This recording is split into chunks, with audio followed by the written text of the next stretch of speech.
What was the most important thing to you when you were about 15? Was it studying for exams? Was it your sports team? Was it your friends? Was it boys or girls? Were all your worries, issues and ambitions the same as everybody else's?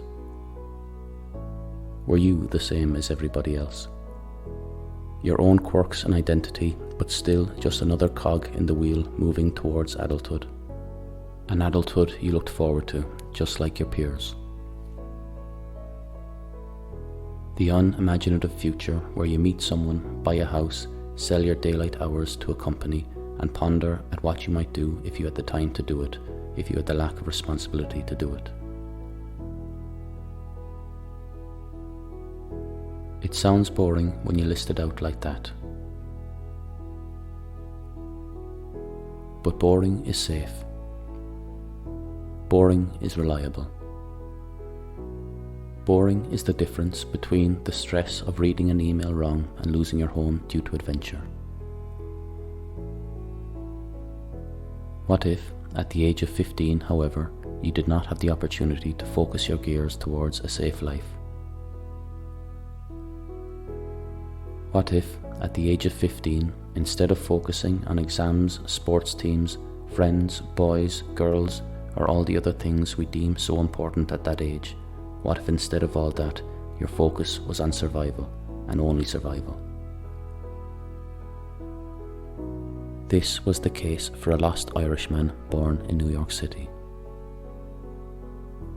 This is his story.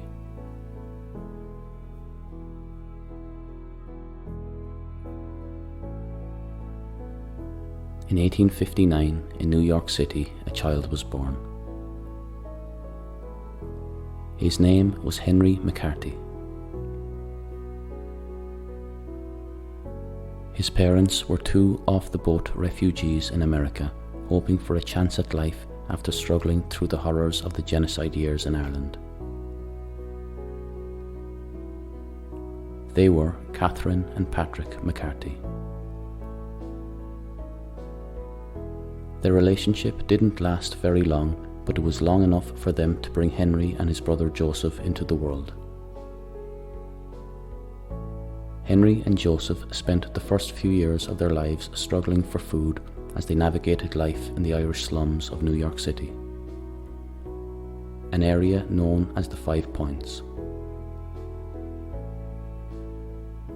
In the first 6 years of his life, Henry lived in a square-mile area with 300,000 other people. Due to society's view towards them at the time, the Irish were only allowed to rent the worst of the worst housing available, and Henry would have grown up in a 20 by 20 room with about 20 other people, some of whom he would not know.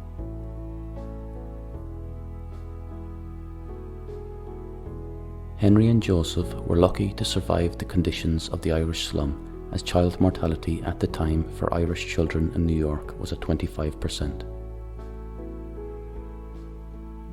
Disease nested in the homes and spread like wildfire through the Irish society. Outside of his poverty-stricken home, Henry also had to deal with the tough streets of New York. Violent fights on the streets by the drunk Irish were a regular sight. Drunk not out of want, but a necessity to forget. After the breakdown of the relationship between his parents, aged 6, with his mother and brother, Henry moved to Indianapolis. After some time there, his mother met a man called William Henry Harrison Antrim.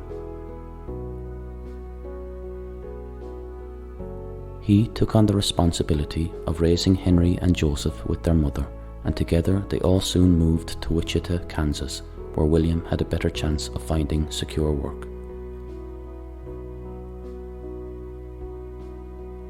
Catherine ran her own laundry business, and together with William's work, they earned enough to buy some land near the town. On this land, William built a cabin for the family to live in.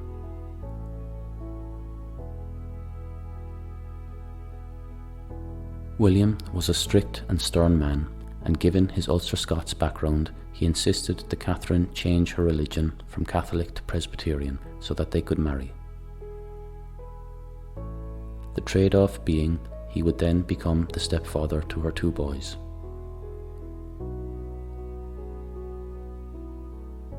The 2 boys were also pushed into changing their names from McCarthy to Antrim.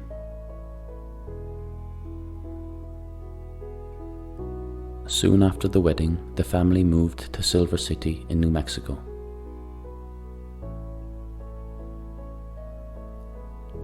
They moved there to start a new life, a prosperous life, a life of peace, and a life which justified the move from Ireland.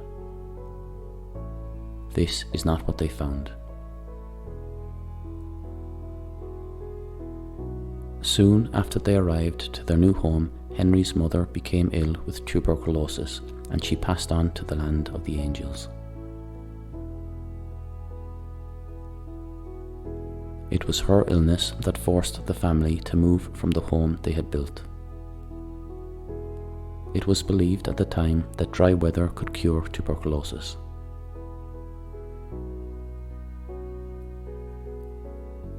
William was left with 2 sons unrelated to him, associated with him by name only. A name he had forced upon the 2 boys. William left. He abandoned Henry and Joseph, aged 14 and 10.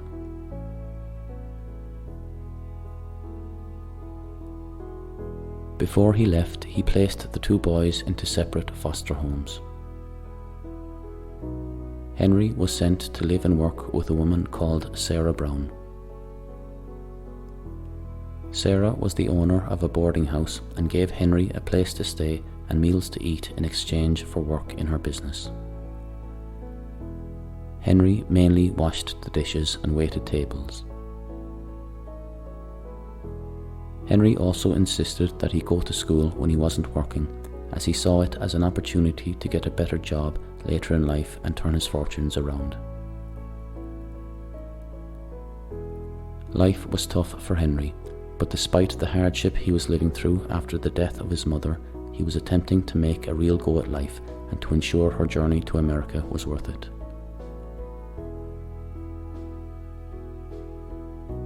On the anniversary of his mother's death, 12 months to the day, Henry made the first in a series of decisions that would alter his future forever.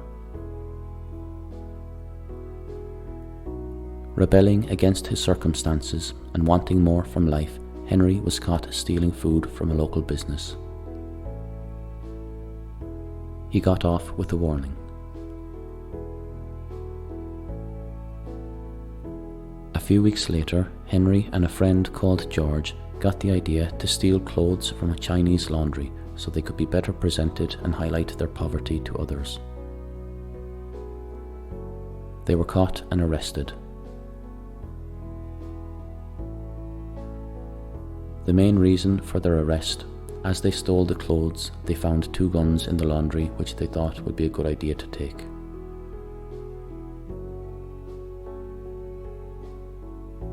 The local sheriff understood Henry's life situation, and instead of fully punishing him, he decided to let Henry think about what he had done and where his life might go by placing him in a holding cell for a couple of days. On the 2nd day in the cell, Henry decided he was not going to be held any longer, and he escaped handcuffed by climbing out through the chimney. He spent the next few days wandering aimlessly under the hot sun until he started to track down his stepfather. William let Henry stay just one night, fed him and then kicked him out again. As he left, Henry stole some clothes and a gun.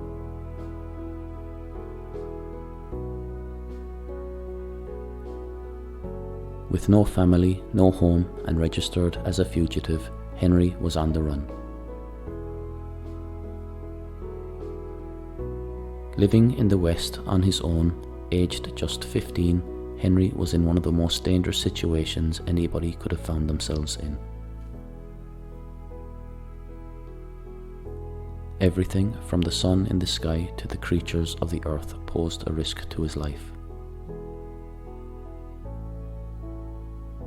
The lack of law enforcement also made his head fair game for either a bounty hunter or a bored man with a gun.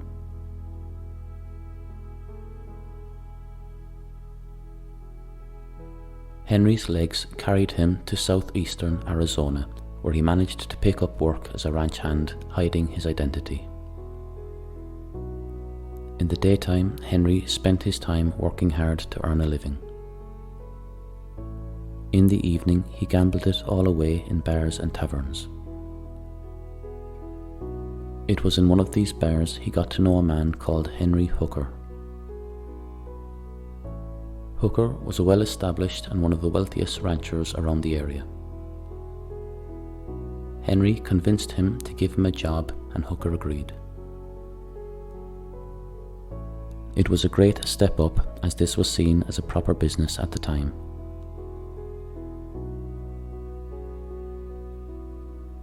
Whilst working for Hooker, Henry became friendly with a man called John Mackey, a Scottish man who was also a criminal on the run and a former US Army cavalry private. Henry was amazed that John never seemed to be out of pocket, despite all the drinking and gambling they were doing. They were on similar wages, but John's money seemed to stretch a bit further than Henry's. Henry was making some extra money by translating for the Irish immigrants in the area who only spoke Irish to help them find jobs and roofs, but the Irish refugees far from home didn't arrive with a lot to spend. When Henry did ask John about his finances, John confessed that he was stealing horses from local soldiers when they came into town and selling them on. He explained that as the army rested their horses, he would steal them, sell them on for a discounted price, and everybody would be happy, apart from the soldier or the army.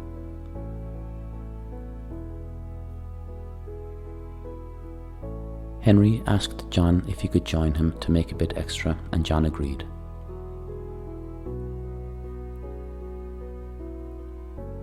At this point in Henry's development, he was quite childlike in appearance. He was a slight build, didn't grow much facial hair, and his skin hadn't aged despite its weathering under the sun. It was for these reasons and his poverty that some people used to pick on Henry as he drank and gambled.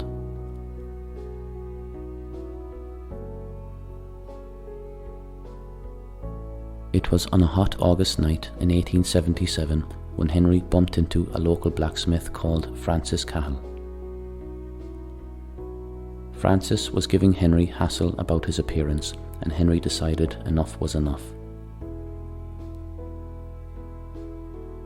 When Francis started calling Henry names, Henry reacted, and Francis took issue with this. How dare a little boy challenge this great big blacksmith? He grabbed Henry by the throat and threw him to the floor.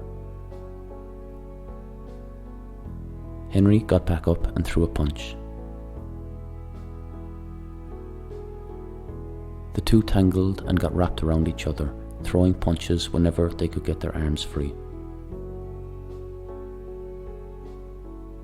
After some cheap digs, the two tripped over a chair and fell onto the floor. Francis was on top of Henry and began hitting him in the face. Henry tried pushing Francis's fists away, but he was a much bigger man in a much better position. Henry's eyes began to swell, and between the blurred vision from the punches and the blood pouring into his eye sockets, he started to lose sight of Francis. As he waved his arms, trying his best to defend himself, his hand landed on the handle of Francis's pistol.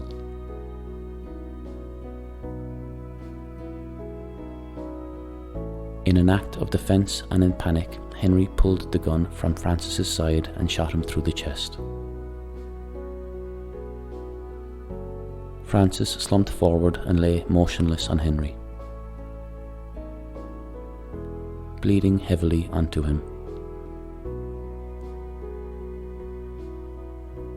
Henry took a moment to let the shock of the moment settle, and he realised he was now in real trouble. He squirmed out from under Francis and began running. With nowhere to go and no one to protect him, he just kept running.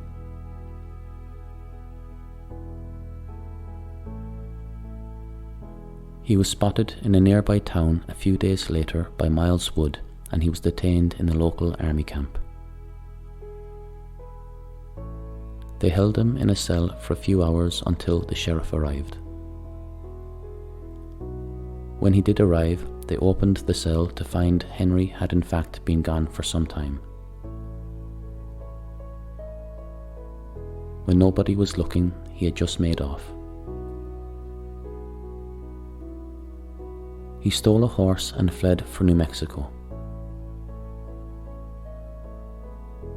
After hours of galloping away, Henry spotted a group of Apaches who had spotted him too. They set off after Henry and caught up. Henry pleaded for his life, but it wasn't him they were after, it was the horse. They took the horse and left him on foot to continue his journey.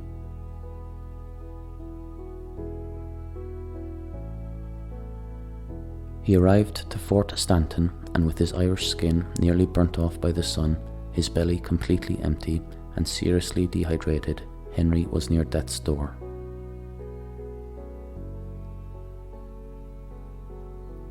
He sought out an old friend from the ranch, a man named John Jones. John and his mother Barbara nursed Henry back to health.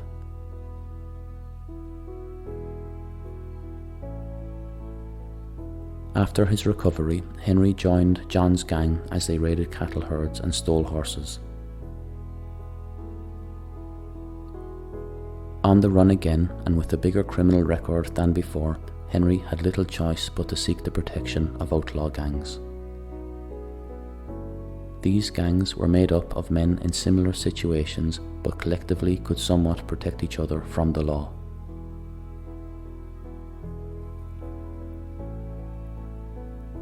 On the side of his criminal activities, Henry also worked for a rancher called John Henry Tunstall, an Englishman. Tunstall had managed to smooth over some of Henry's issues with the law on the condition that he would work for him.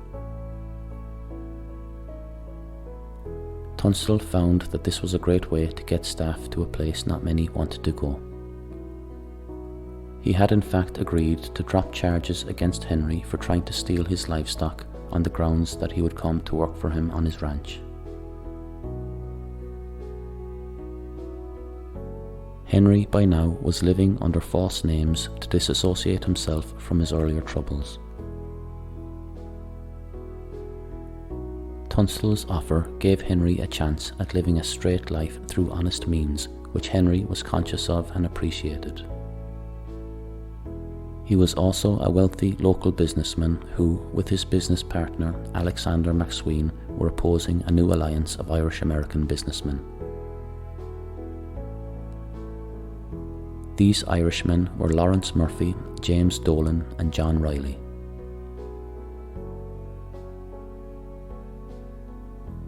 Tensions grew between the Irishmen and Henry's boss over territory and who owned what, or who managed what areas. Henry, who had grown quite close to Tunstall, stood firmly by his boss's side in the dispute. Both groups were doing whatever it took to undermine the other whenever they could.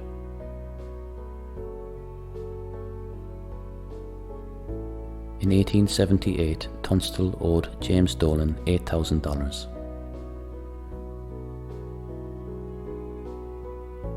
In order to have it paid back, Dolan went to the sheriff and claimed over $40,000 worth of Tunstall's land and property as payment.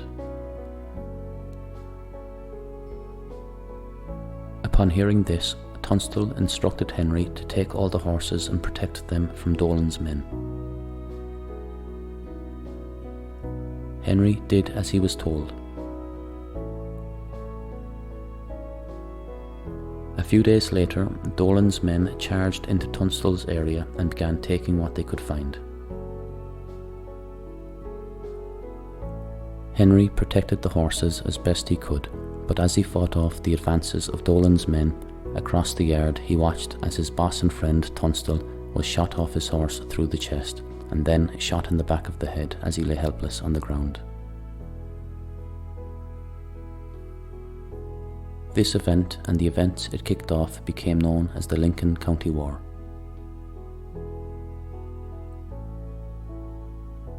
After Tunstall was killed, affidavits were sworn against the posse who attacked.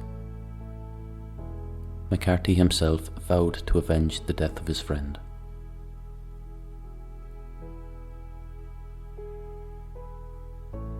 Over the next 5 months, both sides were involved in a series of shootouts, cold-blooded murders and revenge killings. During the war, Henry killed his fair share of the other side. During the war, Henry became known as one of the best shooters in America, seldom missing his target. During the war, Henry had set himself the task of getting revenge for the killing of his friend Tunstall. He managed to track down the 2 men who had pulled the triggers on Tunstall that day. Men called Frank Baker and William Morton. Henry had captured the 2 men with his posse with the intention of bringing them to face justice. The men tried to escape and made a run for it. As they did, Henry sat on his horse, placed the belly of his gun across his forearm, brought the barrel into his eyeline and pulled the trigger twice, killing both men as they ran. 2 weeks later, Henry and his side spotted the local sheriff and his deputies, who they suspected as having plotted against them. They ambushed them and the sheriff and one of his deputies were killed. In the ambush, Henry was shot in the leg. The following July, as the war raged on, Henry and his side found themselves cornered in a house. They attempted to fight their way out as the house was set on fire. In the confusion of the bullets flying and the smoke rising, McSween, Tunstall's partner, was killed. Without a pause for thought, Henry pointed his gun at the killer and shot him dead.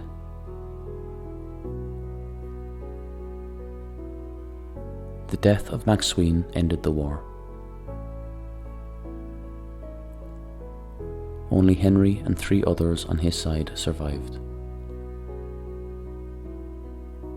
A few weeks after the war ended, Henry and the other survivors were blamed for the death of a bookkeeper in a town nearby where it was believed they were hiding.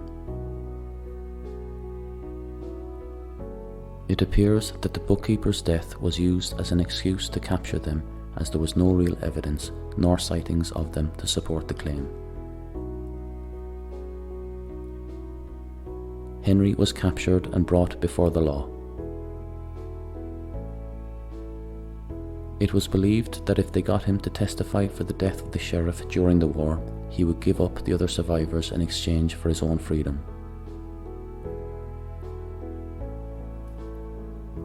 The deal basically was, Henry would testify against everyone on his side of the war and he would walk free. According to the arrangement, Henry was to be arrested for show, held in a cell until trial, and then he would be let free as long as he gave everyone else up. His testimony placed one man in jail, but the district attorney refused to set Henry free. He disagreed with the deal that had been made. As the district attorney planned to convict Henry too, Henry once again broke out of jail and set off across the land.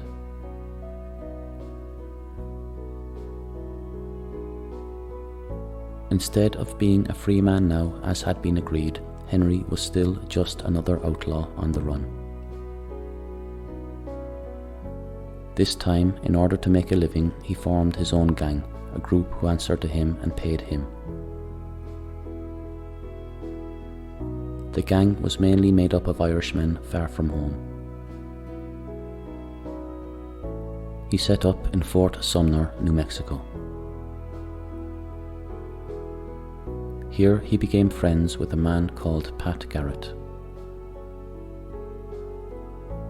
Garrett joined Henry and his gang on some of their cattle raids in order to earn a bit extra himself. Unsurprisingly, given morals in the Wild West at the time, as Garrett became friends with Henry and took part in the gang's activities, he was also elected as sheriff. Once he became sheriff, Garrett made it his personal mission to capture the now famous Henry. In Garrett's pursuit of Henry, many a life was lost. Dozens of shootouts took place where many a man on both sides fell. Henry was not one of them. Traps and ambushes were laid to try and capture Henry, and given Garrett's knowledge of his friend, they all worked with relative success, apart from actually capturing him. On December 13, 1880, a $500 bounty was placed on Henry's head for any man who could bring him in, dead or alive. 10 days later, under pressure now as more and more bounty hunters were coming to the area to capture Henry, Garrett set out for one last attempt to capture him. After a long siege where many of Henry's men were killed, Henry himself was finally captured. He was shackled to a train and taken to Las Vegas to await trial. As the train left, it was attacked by a gang who wanted to take Henry with them. Garrett's men managed to fight them off, and a plan was made to move Henry to Santa Fe instead, so very few people would know where to look for him. He was held on the charge of killing the sheriff during the war, the same sheriff whose death he had given the details on in order to become a free man. After he was captured, a reporter for the Las Vegas Gazette interviewed McCarthy. Noting his relaxed demeanour while facing a charge of murder, McCarthy replied, "What's the use of looking on the gloomy side of everything? The laugh is on me this time." He was put on trial and instantly sentenced to death by hanging. Held under iron handcuffs and under constant surveillance by 2 guards, Henry's time on the run was finally up. His race was run. It is still unclear how it happened, but as Henry sat in the cell counting the last few minutes of his life, he managed to get a gun off one of the guards and kill them both. Henry took a horse and set off into the wild again. Furious, Garrett now decided that if he was to catch Henry again, he would not be taking him alive. Henry had a unique disadvantage. He had absolutely nowhere else to go and stayed relatively local. He stayed around Fort Sumner for 3 months. On July 14, 1881, Garrett went to the home of a rancher who he believed was helping Henry. Afraid of the law, the rancher was quick to admit that Henry was staying and working with him. At the time, Henry was out working. When he arrived back, he walked into a house with all the lights off. No candles, no fire, barely any moonlight to see with. Henry dropped the food he was holding, quickly pulled out his gun from his belt and pointed it to the moving shadow in the room. "Who's that?" he shouted in Spanish, which he was now fluent in. This was the first time Henry chose to talk first rather than shoot and deal with the consequences later. This pause cost him his life, as after he shouted, all he heard in response was the sound of the gun that killed him. At the age of 21, Henry lay dying on the floor after being shot in the heart.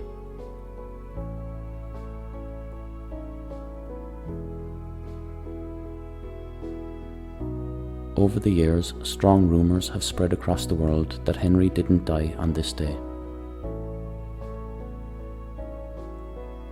The rumours claim that Henry was instead set free on this day by his old friend Garrett. It's hard to know either way.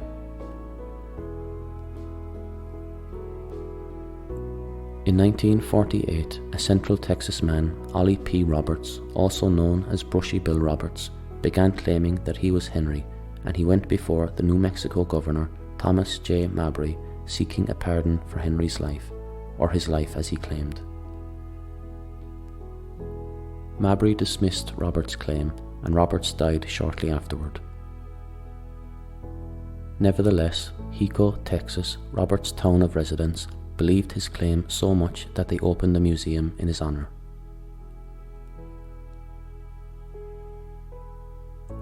That is not the only thought I will leave you with today. The other is Henry's name. I told you at the start of this story that this story was about a man called Henry McCarthy, and that remains true. But all the people who met Henry in his short 21 years didn't all know him as Henry. Some knew him as William H. Bonney, some as Henry Antrim, and others as Kid Antrim.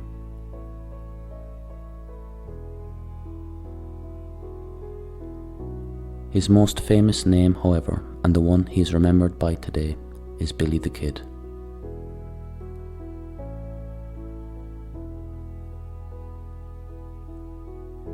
The music for this episode was written, performed, and produced by myself, Ryan O'Halloran. The story was researched and scripted by Oren. If you want to help support this podcast, you can buy us a coffee at www.buymeacoffee.com/WeTheIrish or leave us a review on your podcast app. Ryan is Anam Dum. Gurv Mahakat, Slánanish.